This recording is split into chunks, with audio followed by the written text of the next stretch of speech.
especially among brands, and we can talk about like, Supreme as well, right? I mean, they have like a crazy community, but I think what is really important to understand is like the difference between a community and an audience, because everybody, like, I feel like every brand provides a little community. Like, you can even sort of find like on the back of like a pack of crisps, like, join our community on Facebook. I'm like, why?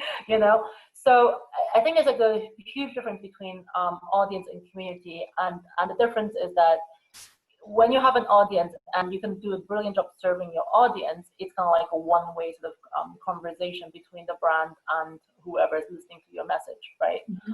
The true community to me is when people actually have interactions with each other, right? And you kind of create the infrastructure for them to interact, with each other, etc., etc. Now, I think with Monzo, I think they had this Discord community forum where people were helping each other out on, their questions and etc. I think that's probably like, so in terms of a fintech product, it's probably like the lowest denominator of like what the community could be. Yeah.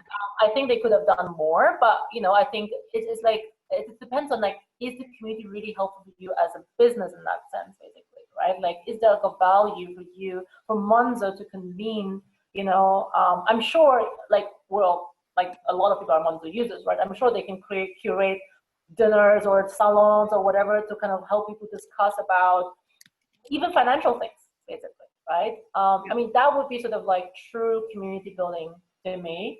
I think what they've done with like the technical forum is kind of like, it is also part of the community building, but it's kind of like low level community building for me.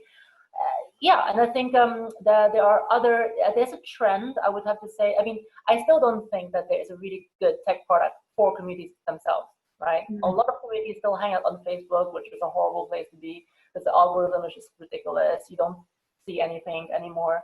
And then other than that, there have been sort of a few white label solutions like WordPress plugins, MemberStack, or whatever they're called. There's Mighty Networks, which is, so it's a US-based app for communities.